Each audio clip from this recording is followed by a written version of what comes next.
Now we get to explore some of the drawbacks of the digital asset of cryptocurrency. Previously, it was mentioned how cryptocurrency is a one-of-a-kind digital currency without likeness, because not many payments nowadays are without the involvement of a third-party, low-risk payment, little or no fraud cases, and most of all, universal in its usage. However, considering the online nature of cryptocurrency, there are many appalling flaws that come with it. There are 4 major setbacks concerning cryptocurrency. The first one is the lack of understanding over cryptocurrency. In most cases, people are still unaware of the digital currency world and the potential it holds. This is very similar to when the usage of credit cards first became available, and the reception towards them was fairly similar to that of cryptocurrency. Back then, people wouldn't even think that paying things using a mere card is possible. What's more, using a whole new digital currency. Because it is different and it doesn't involve cash directly, people shy away from it and constantly doubt its effectiveness.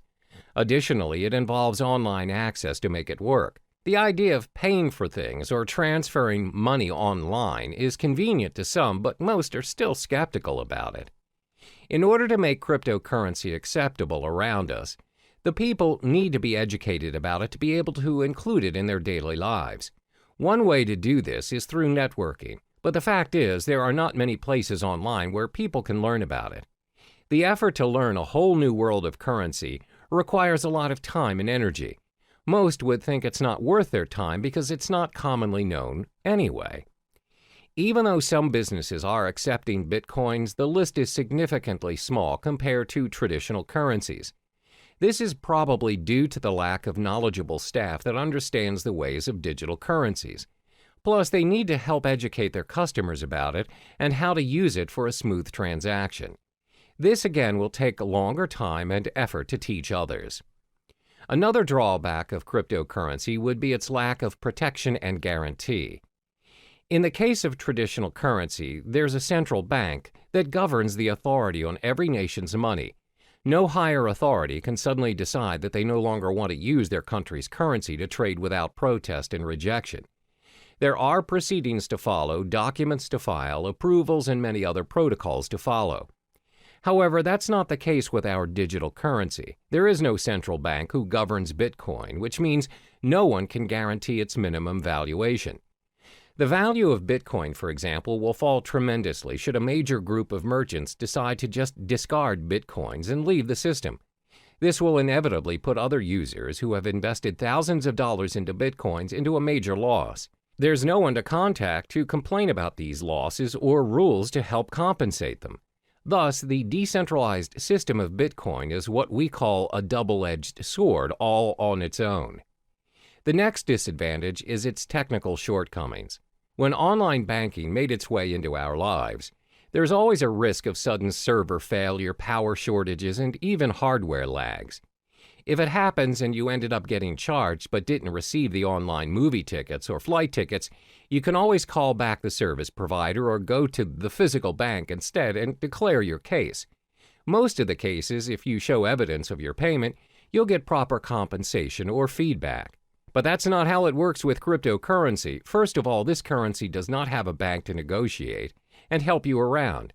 There's no fixed number that you could call and just ask for clarification. So if you bought your goods using Bitcoins, for example, and the merchant didn't send the items you purchased, there's nothing you can do to reverse the transaction or get a refund.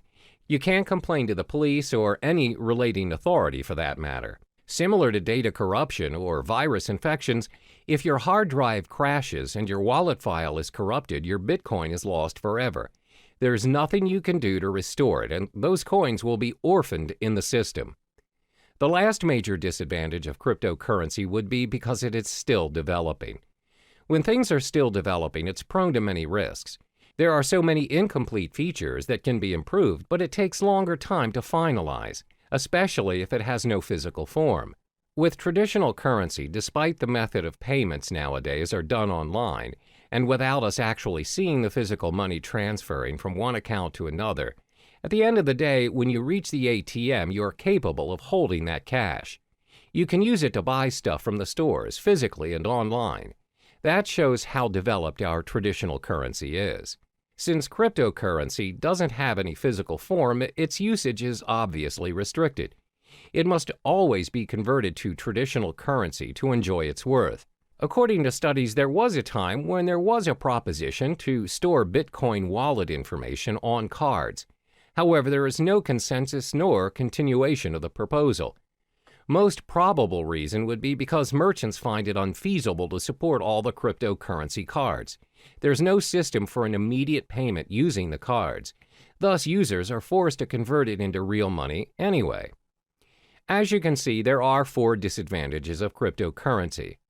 There is a lack of understanding towards this digital currency, plus there's a minimum protection and guarantee when using it. Because it's mostly operating online, it's bound to experience all kinds of technical flaws, and it's still developing. The world of cryptocurrency is relatively new to some people, and it can be difficult to understand, because nobody really knows what currencies will or can be adopted and at what scale. So in the next chapter, we'll talk about what the future holds for cryptocurrency.